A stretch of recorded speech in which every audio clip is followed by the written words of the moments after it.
Recreation. I'm opening the meeting today because we do not have a chair or vice chair present.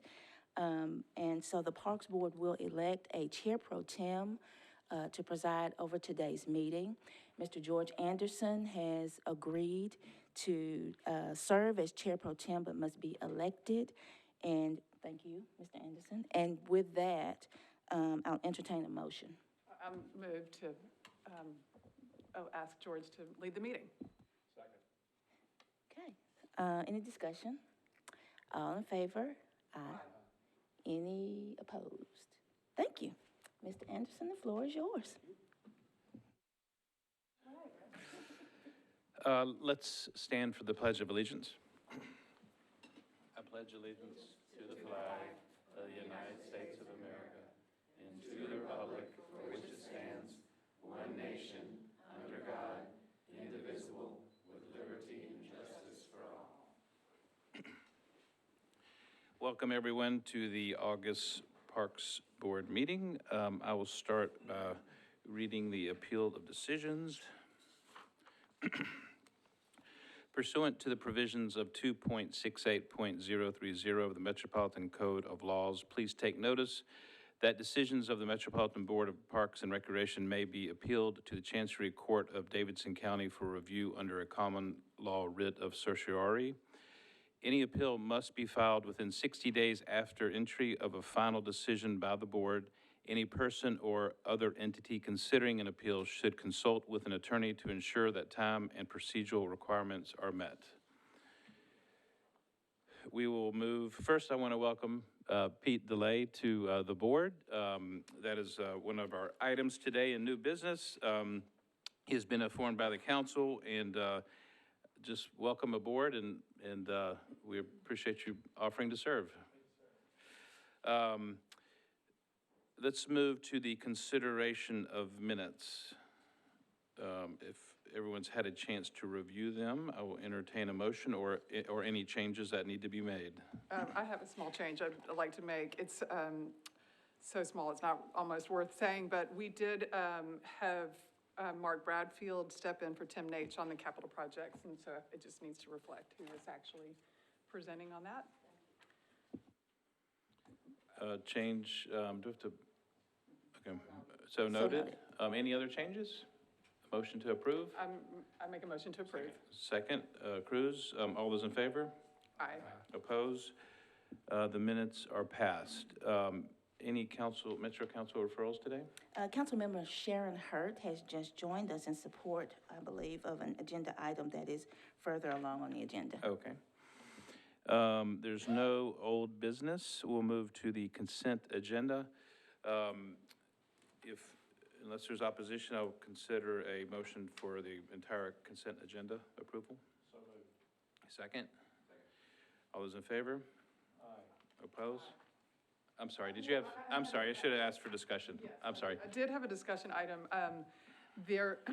I'm assuming that the first item is not a typo, that it was listed as a amplification approval for August 1st.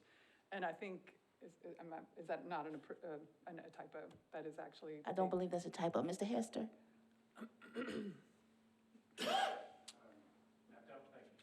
Okay, well, I guess I'm, I know it's a consent agenda, but I think we need to work towards having the events prior to, having us approve the events prior to the event happening.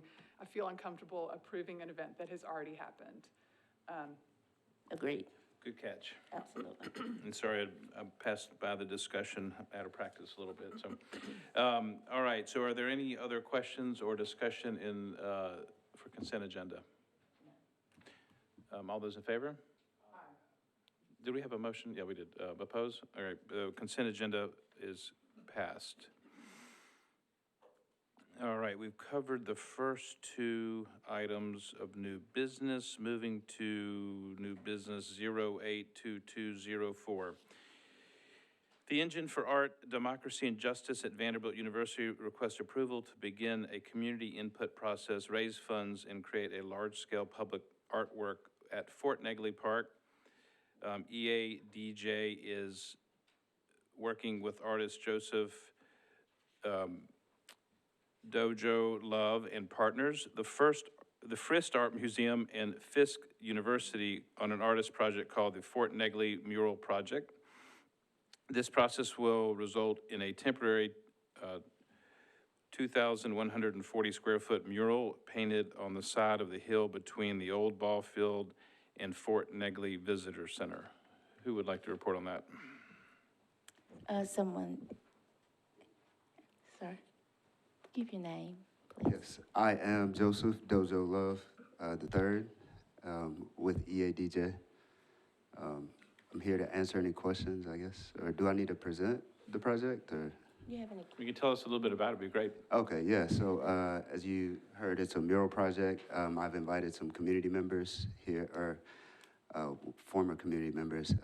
The former president of JUMP, who I've worked with before on community murals, and the Frist Art Museum, who are partners in this.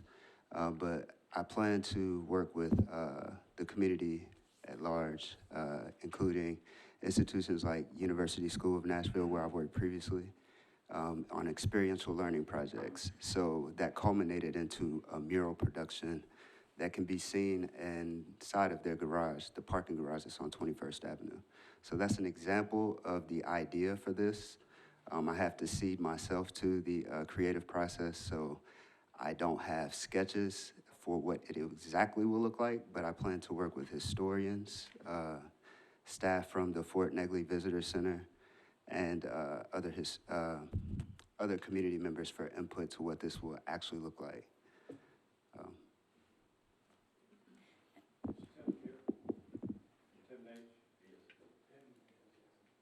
Questions for Tim real quickly? Obviously, this is going to be temporary. Are we going to have approval rights over what it looks like? And can we ensure that it's going to be temporary and as we finish the master plan? In terms of approval rights, historically, the board has not gotten You need to go to the podium. Go to the podium, to the mic. Historically, the board has not gotten into, engaged in sort of content questions on the art. If that's something you all wish to review, then you all would want to discuss it. And then the second part of the question was? Just to ensure that it is temporary, since we are finishing the master plan for what Fort Negley is going to be. And I don't necessarily want the board to approve the mural, but I want to make sure someone from the staff approves the mural, especially given the sensitivity of the content. Yeah, in terms of it being temporary. It says it in the. That's right. It says staff approved. And it also includes language about it being temporary in nature. Yeah, and it is, I will note that this is completely consistent with the master plan and the discussions that we have been having about identifying opportunities for temporary, contemporary art installations on the site. Are there any other comments or questions? Could I just add something quickly? Oh. My name is Katie Delmay. I'm a curator at the Frist Art Museum. I've worked with Dojo for several years, including a special commission for a mural project at my museum in 2019. And we didn't have sketches, and it turned out amazing. So I have full faith in his ability to deliver something appropriate that speaks to the history and the present position and tomorrow. Thank you. I just wanted to make a comment that my kids worked with Dojo, I think it was in 2017 or 2018, and they're still talking about how much they enjoyed it. So I just wanted to contribute that to the conversation. Councilwoman Hurd, Good welcome. afternoon. Thank you all so much for giving me an opportunity to speak before you, and thank you all for your service. I stand here truly excited for the city of Nashville to have this young man to create a mural for Fort Negley.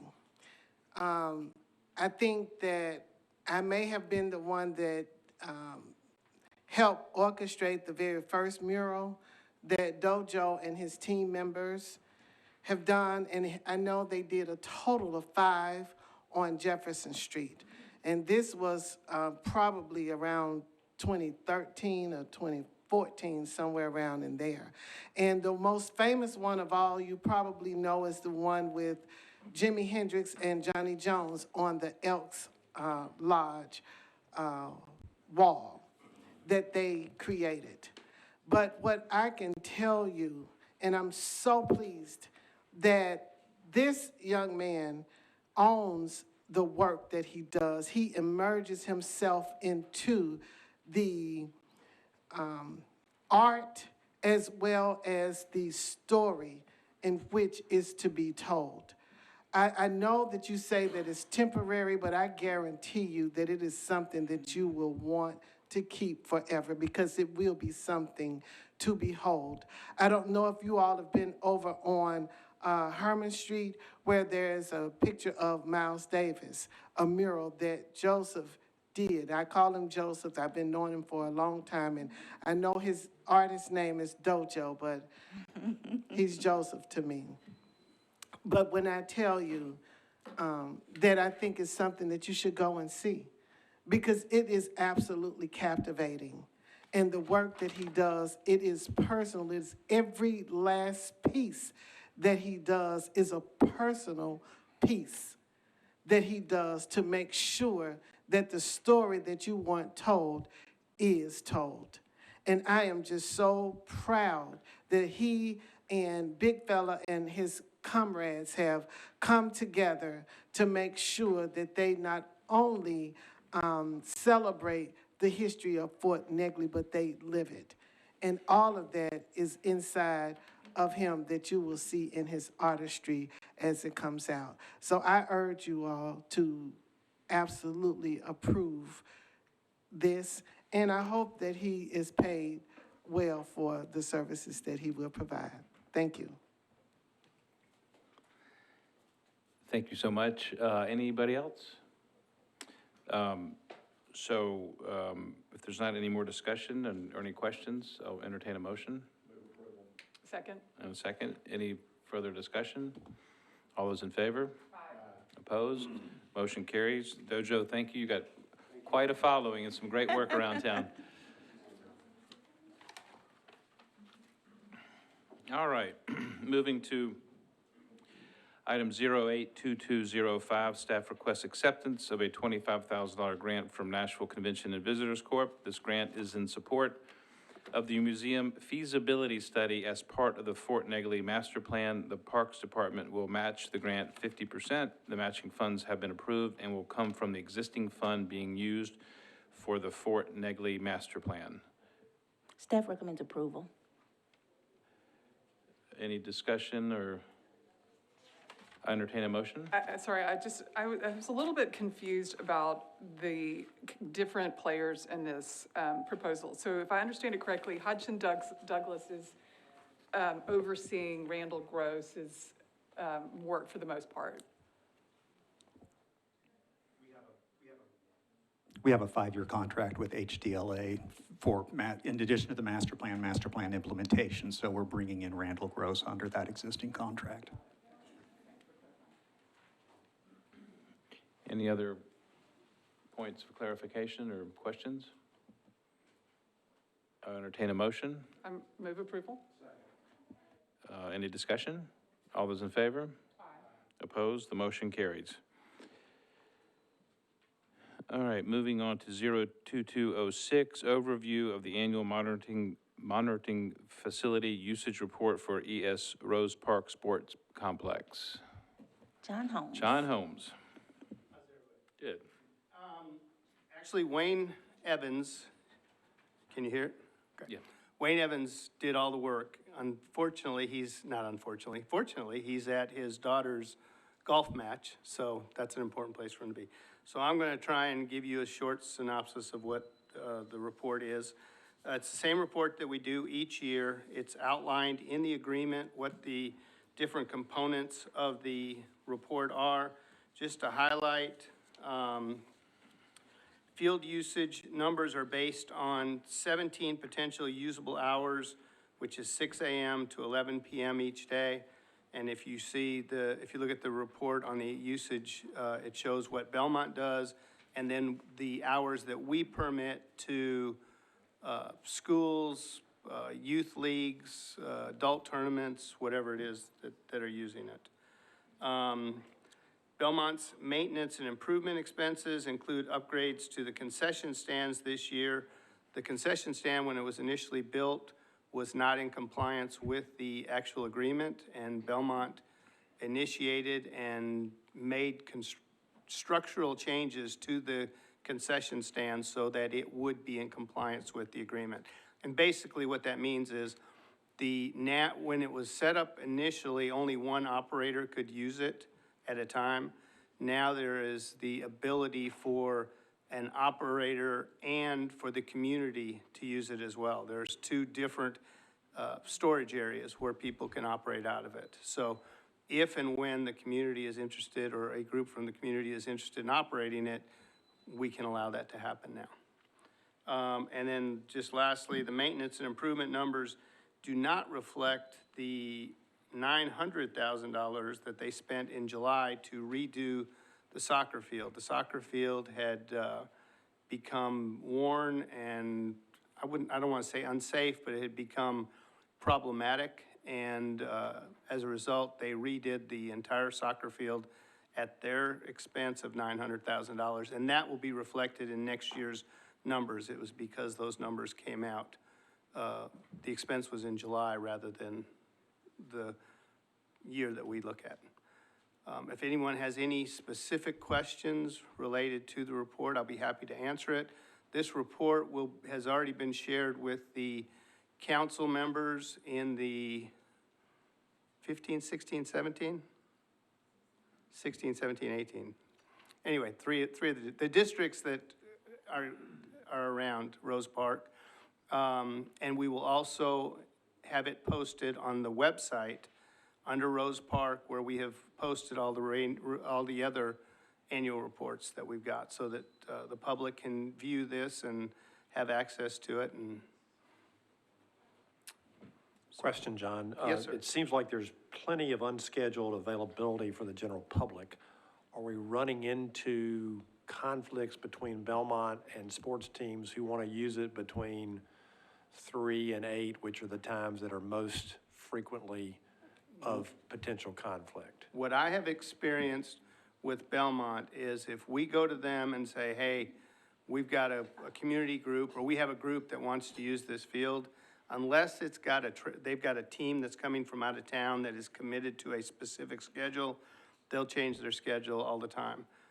They're constantly not constantly, they are readily adjusting it for Marlo and her program there at Easley, and basically for any other community group that wants it, they will adjust it. And the reality is they use it at a time when team sports are not, the timing is not conducive for team sports. They're using it for practices and stuff during the day. That's when the majority of their hours are used. Kind of like the ice rink at Sportsplex. The Predators use it when nobody else is using it, so it's a great deal. Same thing with Rose Park. They're using it primarily. That's not to say only. I mean, they play a lot of their games in the evenings and on the weekends. But there is, as you can see, there's ample time for just general public to go out, throw a Frisbee, you know, play with their kids, do whatever they want to do out there. Any other questions? All right. Thank you, John. Thank you. Moving to 082207, nominations of Park Board Chair and other officers for which vacancies exist as per section 1000.4 of Metro Parks Policy Manual. I'd like to nominate Dr. Michelle Steele for board chair.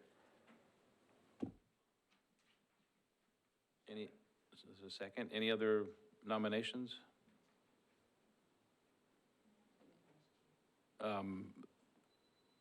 Nominations for vice chair?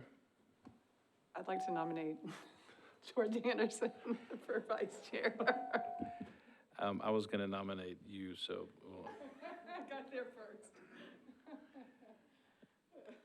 Second to that. Vice. That's fine. What else do we need? think that's it. Any other vacancies?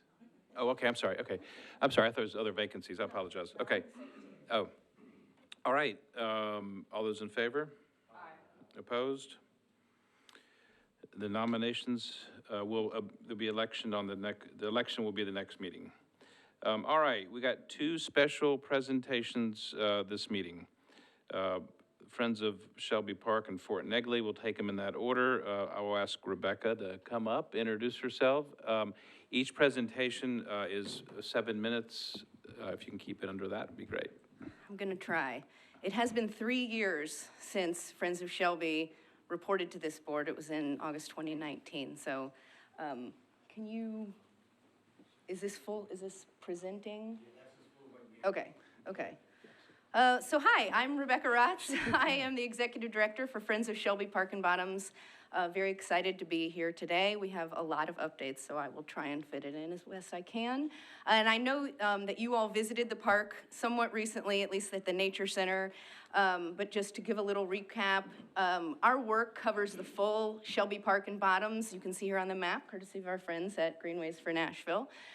There are over 16 miles of trails, community center, nature center, 4 different playgrounds, all sorts of ball fields and sports leagues, 900 acres of natural area, the Cornelia Fort Air Park, Lake Sevier, and many, many historic assets. So it's a really unique park in that it has so many different facilities and activities all in this one Park and Bottoms. Friends of Shelby, we were established in 2008, and right after our last presentation was when Friends of Shelby brought on their first staff member, which was me. And since then, we have done a little bit of updating of our mission, just tweaking it somewhat to preserve, promote, and enhance Shelby Park and Bottoms for all people to appreciate and protect. And as part of that, we did a strategic planning process with 3 major sort of focus areas on environmental programs, park improvements, and community outreach. So I'm going to go through some of our projects within those areas. Within the environmental programs, we have begun our own invasive removal program called Restore the Forest. Big thanks to our new, now rolling out, AmeriCorps member who has trained crew leaders to help build our capacity, and we've already cleared over 4 acres of invasive species in the park in the past year. We worked with the Shelby Nature Center as well as the maintenance staff to establish 18 acres of no-mow zones in the park. So not only are we improving water quality and pollinator habitat, but we're reducing the maintenance burden as well there. Our Beehive Collection has grown to over a dozen in 3 different locations throughout the park, and we're very excited about that volunteer really led program. And then as a park that has just recently celebrated its 110th anniversary, our tree canopy is really aging, and so our goal is to plant at least 100 trees a year, and we've already planted, through the help of partners, over 200 trees in 2020. Within our current initiatives that are based on larger scale projects and focused on access, we're working on this Complete the Loop project to create a 1-mile loop around Lake Sevier, and we've already installed the new bridge and about 900 feet of gravel trail, and we're working with Parks Maintenance to finish that project out right now. There you see the gravel trail. We found an expert in the community who helped us develop an app that would allow volunteers that you see here to go out and record issues all along the primitive trails, the paved trails throughout the park. And so they were able to collect over 250 data points that we were able to report back to maintenance, establish some as volunteer projects, and begin to work on those. And then just this past May, during the big payback, we raised funds to replace interpretive signs that actually date back to the original installation of the Greenway. And just yesterday, we actually had the first sign copy in hand, and so these should be installed by the end of the month. There's 8 replacement signs that are about to go out. Other major assets that we have helped restore: the Mission Shelter. A tree fell on this in 2020 and took out half of the shelter, so we helped, along with Parks Maintenance, to restore this shelter. This is what I'm really excited about because these cabinets in the Shelby Community Center dated back to the 1961 construction, and we were able to replace all the cabinets and countertops in the center. And then just this past winter, We worked with Robert there at the community center to renovate the basketball court behind the center. So there's 2 new goals and a completely new surface out there. And I mean, as soon as the paint dried, people were out using this court. It is getting tons of use. Within community outreach, we're focused on 3 different areas, one being free community events. So this is a picture from the ice cream social that we hosted last summer, and it's actually coming up again on August the 20th. So that's at the Nature Center. It'll be on National Honeybee Day, free ice cream for kids, activities, games. This one was just so special to me. In March, we hosted the first ever Shelby Recreation Open House, and we invited over 30 groups that are currently operating in the park. Little League, the TWRA came out and did fishing. The Nature Center, of course, was there. Our golf courses, disc golf, every single activity that's in the park. They set up booths around the community center, and we invited the community to come out and explore everything that the park has to offer. And we had games, of course, and activities, and T-Rack and Nash, and everybody came out, and it was so much fun. It was a lot of fun. We also have started a program specifically with Inglewood Elementary, which is one of the 5 elementary schools in our area, and there's a lot of kids in the school there that don't use the park as much, and so we have gone where we're visiting them in school and talking to them about environmental science, and then we're inviting them out to the park. So here we started where the water comes out of the ground at Cave Spring, and we followed the water all the way to the river, through the lake and all the way to the river. And it's just a lot of fun, and we're continuing that this fall as well with their 2nd grade. And then just smaller park activities. In May, we hosted our first ever senior month. So it was Older Americans Month, which is technically anyone 50 or over. And this is just one of the activities. We did a pickleball clinic at the community center and just invited folks out for free activities. And then volunteering really stretches across everything that we do, but it was one of our major initiatives in 2020 when we kicked off to really build this volunteer program. And one of the things that was really neat was, despite COVID and everything, people wanted to get out into the park and they wanted to give back to the park. And we have grown our volunteer program just tremendously through 2020, 21, and 22. And actually, these numbers only go until May because we actually hosted a group of 500 people in June. So that number is actually about double by now for volunteers already in 2022. And as I mentioned, our volunteers kind of stretch across everything that we do. These are our invasive crew removal leaders. And then just a few other updates. I think the silver lining of COVID, of course, was the appreciation for parks, and we have certainly found that in our membership, in our individual giving. We finally got done with the pre-sale of the Shelby Park and Bottoms license plate, as you can see here, and it's just so fun to see those across the city. And what that means is that we've been able to increase our direct investment in the park from $25,000 when we first helped with a playground project in 2019 to $83,000 of direct investment last year, plus an additional $65,000 in in-kind investment in the park.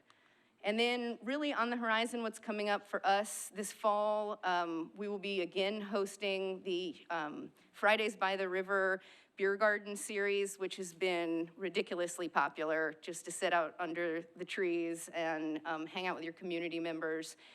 Some of the funds that we raised through the Big Payback, we want to work to improve some of these boardwalks that are going through on primitive trails on the Ecology Trail. And then as we presented to you several months ago, we're continuing our work with the Naval Building and are about to wrap up our feasibility study for that. And then I have a meeting with Director Odom in a couple weeks to begin talking about some additional community outreach efforts.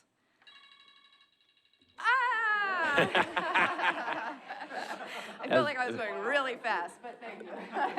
That was perfect timing and a really fantastic report, Rebecca. Thank you. It's amazing what y'all have going there. And I know the big fundraiser for the Hot Chicken Festival I was there. It was fantastic this year. So congrats on that. Any comments or questions? It's amazing what y'all have going on. So keep it up. Thanks so much. All right, now we're moving to Friends of Fort Negley. Mr. Chris Cotton has a hard act to follow here with Rebecca setting the bar. I've been dreading this, not because I got to speak to y'all, but because I'd have to go, after Rebecca, and what promised to be and was, of course, an amazing PowerPoint presentation, during which I learned when I turned 50 in 2 weeks, I'm officially classified as an older American. So this is going to take me a minute to recover from. But seriously, thank you guys so much. My name's Chris Cotton. I'm the president of the Friends of Fort Negley. It's just an honor to be here. I want to thank you guys for your service. As a fellow commissioner on a different commission, I know what you do, and I appreciate it, and know that we as the Friends Group appreciate you as well. To the staff, Director Oda, Monique, Jim, Denise, Krista, and Tracy, all of whom we have the pleasure of coming alongside and working with, thank you. Thank you for allowing us to do that. And you're such great partners and great folks to work with. We also have to think this year, I think the master plan team, as you know, the master plan has been a big part of what's been going on at Fort Negley and what we've been doing as part of the Friends of Fort Negley. And I just wanted to single out and thank Tim Nate for his leadership on that master plan. He has been incredibly inclusive of so many of the stakeholders, including us, and it's been a real honor to be a part of that process. And I'll talk a little more about that in a second. The mayor's office, we always want to thank them for their support as well. We also were fortunate to have a technical advisory committee. I don't know how all parks work, but at our park, we have a technical advisory committee that's composed of historians and experts, archaeologists, and they are so good to kind of be a bridge between us and the Parks Department and let us know some of the things that we don't know about what is in the park and what's going on in the park. So we want to thank them. So first, I just wanted to talk a bit about the master plan. Obviously, this has been a process that's been going on now for about 2 years almost, it seems, and it's been truly an honor to be a part of. And the way the Friends of Fort Negley has been a part of that, at the invitation of Tim and the other folks on the master plan committee, we've been honored to help host and speak at and moderate and have speakers from our board at the different community presentations. And it's just been great to be a part of something that has been so exciting and really is going to yield a result that will be a legacy felt in the city for generations to come. So, but due to the master plan, I guess the Friends have taken a different role than they normally would, in that normally we'd be raising money to put an interpretive plaque in, or to put in a water fountain, or buy a new trash can. But all of that kind of more practical stuff has been on hold while the master plan has been, in process. So I will say that we look forward to, it's kind of scary, but yet we look forward to the fundraising part of what is to come with the master plan and seeing how the Friends of Fort Negley can be a part and a crucial stakeholder in really helping to raise money for this park. Just a little bit about the events that we've kind of started back since we've all come out of COVID. Thank you for approving our 4th of July event there. For those of you who don't know, we kind of see 4th of July as a membership benefit for our members of the Friends of Fort Negley. And so if you are a member, you can come and watch the fireworks from the top of Fort Negley. And if you've never done it, it's a pretty darn good view. It was a successful event this year. We had between, I'd say, 275 and 300 people. And again, it helps us with membership, and it also is just a great outreach to the community as well. So it was a great night. There's a few more buildings than there were the last time that we did the fireworks that kind of obscure the view a little bit, but I don't guess that's anything any of us can do anything about. One other successful event for us this year was a lecture series that we have started that's going to be now an annual series called the Underground Railroad Lecture Series. Although we're going to rename it to the Path of Freedom Lecture Series to be a little more broad.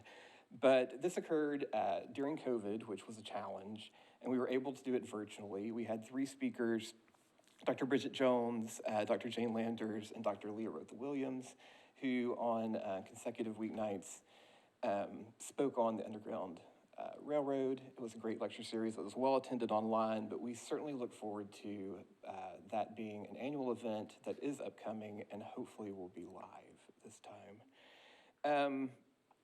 We're very fortunate to have Dr. Angela Sutton on our board. Dr. Sutton is on the faculty of Vanderbilt, And one exciting thing that occurred this year is she was able to help us secure two $10,000 grants with the Friends of Fort Negley as a sponsor. One from the National Park Service and one from the National Endowment for the Humanities. And we are able to use that money for our lecture series, for some practical, albeit potentially temporary, sound enhancements. We've been working with the park staff on that in the visitor center. So that's been great, and I really just can't thank Dr. Sutton enough for her work on those. We continue to host Fossil Finders at the Fort, which is a program that brings NPNS students to the Fort, and one of our founding board members and former faculty at Vanderbilt, Dr. Molly Miller, works with that program and helps teach kids about geology. And one often kind of sometimes, I suppose, overlooked aspect of Fort Negley Park is that geologically it's pretty fascinating. And there's a lot of science and history and geological history that we can learn from in the park itself. And so we continue to help support that program, and that program is possible because of another grant which came from the Predators Foundation. So we've been using that grant for a while. A couple of random things that we do. We troll the internet for artifacts or images related to the fort itself, and often purchase them for a donation to the park. We found a Civil War era print of the park that we recently purchased and donated, as well as an 1880s image of the Bass Street community, which, of course, is the community which settled directly to the north of Fort Negley and was one of the city's first African-American communities here in Nashville. So another really practical thing we've done is we've been working on the flower bed out in front of the visitor center. During COVID, obviously, we tried to do what we could do outside, and with the support of the Parks Department, we were able to create a flower bed in front of the park. So really quickly, upcoming, we have an annual spring fundraiser in hopefully spring of 2023. We're working with Live Nation on that. We're looking forward to help fundraise for the master plan, the Pathway to Freedom lecture series, and continuing Fossil Finders. So again, thank you guys for all your support and your support for Fort Negley. Thank you, Chris. Yeah. Well done, and another great report. Any questions or comments? It's nice to have passion for our parks, Absolutely. both of you. Thank you. So thanks for both of you. All right, capital projects update, Tim? Maybe Tim, give the quick on Fort Negley since all our minds are on that right now. Yes, indeed. And I'll be quick and just hit the highlights, which do include Fort Negley. At Clinton Fisk Park, the installation of that playground fitness equipment and basketball court is about wrapping up. We'll complete that and then in the fall come back in with a second round of play equipment installation.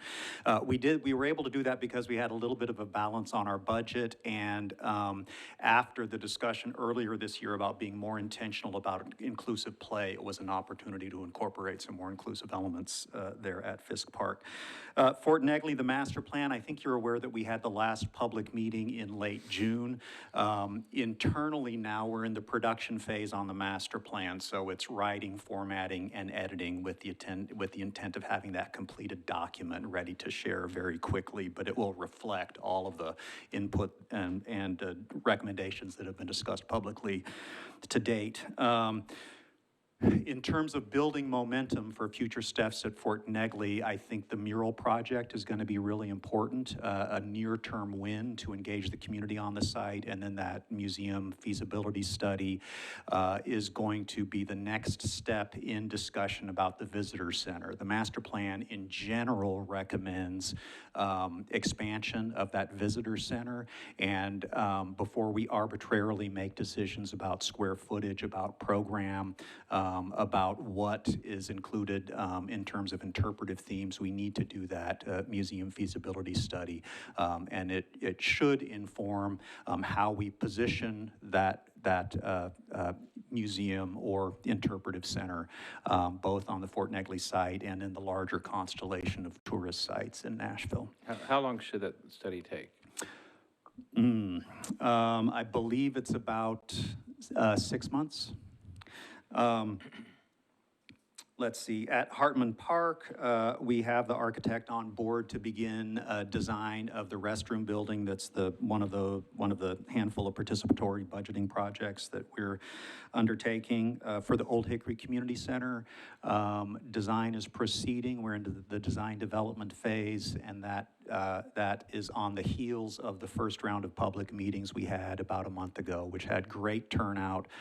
I would say about half the people there were pickleballers. So we're trying to figure out how to max out pickleball on a site with a lot of other demands and actually very little space. In Sevier Park, Sunnyside Mansion restoration, we at long last have had a construction kickoff with that general contractor, Dowdle Construction. And once they actually mobilize on the site, that'll be about a 1-year project. Tusculum Road is the 10-acre property that we acquired fairly recently, and later this month we will kick off that master planning process. Then it'll be a couple of months of data collection and site analysis before we begin to schedule the first round of public meetings. Those are the highlights. Thank you. Great. Any questions for Tim? Thank you. All right, Greenway's open space update. Cindy? Wow, such great, good reports, and I'm going to follow up with a couple, particularly the Gulch Greenway at Assyrian. I know you all have received invitations, but this Thursday at 10 o'clock, we'll have the ribbon cutting for that section of the Gulch Greenway that runs between Church Street and Broadway Bridge. And we hope you all can come out. You know, urban greenways are special. They're different than our more natural greenways, and they're exciting and a puzzle to figure out how to weave into existing infrastructure. And this one in particular was another really good public-private partnership. So we look forward to sharing that with you all and with the public, and hope to see you out there.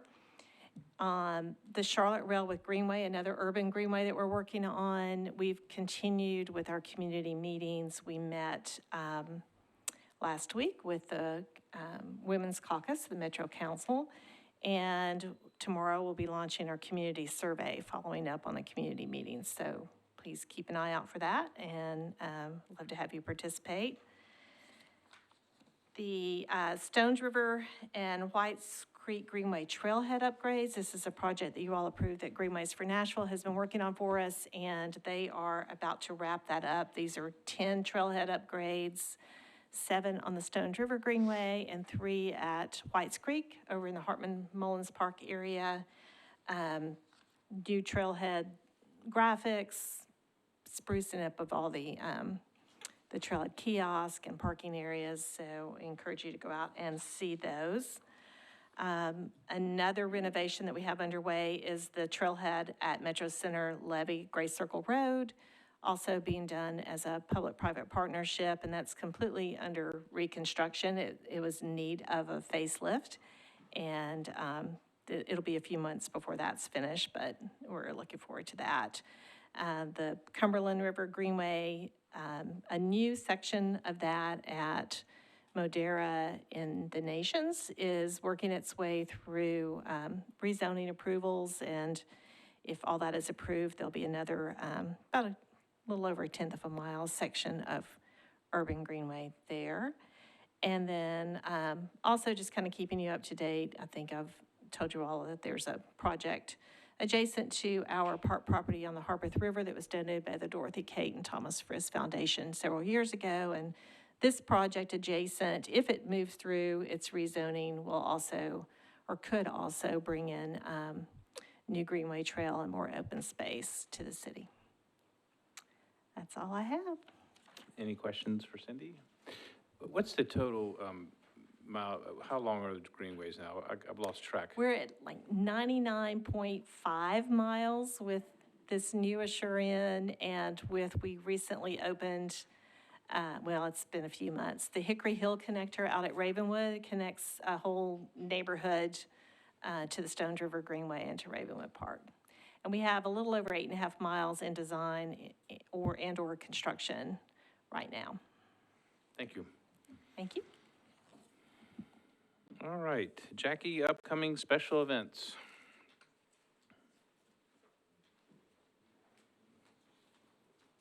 Good afternoon, everyone. So, we have several events I want to tell you about. We have Night Out Against Crime events scheduled for several of our parks. These Night Out Against Crimes locally are part of a national effort to strengthen the bond between police and the community. So we have this event scheduled this evening, as a matter of fact, at East Park, Old Hickory, Southeast, Public Square Park, and Bellevue Parks. We also have several back-to-school bashes scheduled in several parks over the next couple of days. Some are sponsored by community centers, others are sponsored by nonprofit organizations who have booked those community centers. Our back-to-school events are scheduled at Lytton, Southeast Park, Elizabeth, Cleveland, and Hartman. Our big band dances continue every Saturday at 7 p.m. in Centennial Park through August, so you only have a few weeks to take advantage of that. They're very popular events, very well attended, and people really, really enjoy them, and we get a lot of communications about them. Movie at the Park at Hadley Park on August 7th, and outdoor cinema at Mill Ridge Park at 7 p.m. on August 19th. We also have Jazz on the Cumberland, which is another popular event. It's at Cumberland Park. It's from 5:30 to 8 p.m. on August 21st. And we also have the Latin Festival from noon to 7 p.m. on August 28th at Coleman Park. Those are just a few of the highlights of the events that you have listed there. That concludes my report. Thank you. Any questions for Jackie? Thanks. Report of the director. Thank you, sir. I want to give a special thank you to all of our parks teammates who, at the facilities that we visited and who welcomed our Parks Board members during our recent site visit tour. It was great to, as it always is, to get a firsthand view of all the programming that is happening in the park system and all the community engagement.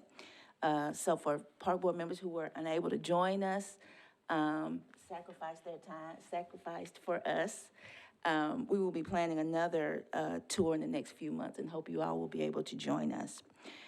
We'll be ending our MOU with the Boys and Girls Club of Middle Tennessee at Cleveland Community Center at the end of the upcoming school year. Our staff have met with Boys and Girls Club reps, and we feel it is in the best interest of the community for us to resume operations at the center with our growing disabilities program, cultural arts, seniors, adults, and after-school program. We do have the ability to serve, to offer the Cleveland Park neighborhood services that are consistent with our other community centers. And so we look forward to resuming those operations next year. However, in the interest of our appreciation for the great work that the Boys and Girls Club has done, we have been generous with the transition time. So we'll look forward to that. A final hearing date has been set for the petition that is with the Tennessee Historical Commission to remove the private Confederate monument from Centennial Park. That date is February 17th, 2023, and the location is to be determined. I want to thank Mr. David Ewing for being my tour guide on the African American Walking History Tour in Centennial Park last month. I learned quite a bit, and I also appreciate the staff at the Parthenon for their enthusiasm and knowledge of history. and the staff at the Centennial Arts Center for their hospitality. I'd also like to thank Vera Roberts and the staff and volunteers at the Warner Nature Center for their hospitality in hosting me when I visited with them last week during the Pen Pals program. Again, it's always exciting to get out and see people, young people in particular, enjoying our facilities and particularly enjoying and learning about nature. It's just great. And then finally, I want to announce that our Assistant Director of Consolidated Maintenance, Rick Taylor, will be retiring very soon after 30 years of work here at Metro. And he's not here today, but we wish him very well in his chapters to come. That is all I have for now. Are there any questions? Yes. We talked a little bit about the, following up on like the usage of the baseball parks, you know, kind of coming off the whole Miracle Field discussion, and I was just kind of wondering where that was and whether we had tried to identify a place in Davidson County, obviously, to get, you know, to get a Miracle Field. Would we start working on it or trying to raise money for it or whatever? We have not completed our work on that. As you may recall, a couple of locations, possible locations were identified, Shelby Park and then Mill Ridge. Given, I think we have some park board business in front of us to get through, particularly electing a chair, and then we'll move back into that working committee. And that is still at the very front of our minds to identify those locations and move forward on that, as well as locations for something that Tim mentioned during his report, having more inclusive play or locations that are suitable for people to enjoy who may have physical or cognitive disabilities. So, yes, sir, we're still working on that, and we will continue work on that. Any other comments or questions for the director? Now, announcements and future requests for future agenda items. I did want to mention that I've heard from a few, and we've typically done this and moved the meeting the day after Labor Day to the next Tuesday, which would be the 13th of September. Is everyone okay with that? I don't think we have to have a motion, do we? Yeah. We'll move the September 6th meeting to September 13th. All right. Well, I will entertain a motion. Sir. Yes. I just want to mention a couple of things for future agenda Oh, items. sure, okay. Our Ms. Susanna Scott Barnes had requested that we get a presentation on the Nashville Parks and Greenways Master Plan, or Plan to Play. We will have that on a future agenda item. And then also a future agenda item to acknowledge the service of Ms. Terry Hughes to the Parks Board. So that's it. Motion for adjournment?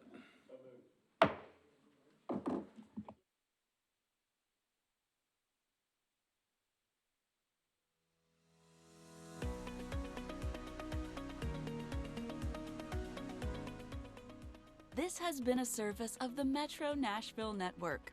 If you would like to see this presentation again, or for more information on this and other programs, visit nashville.gov.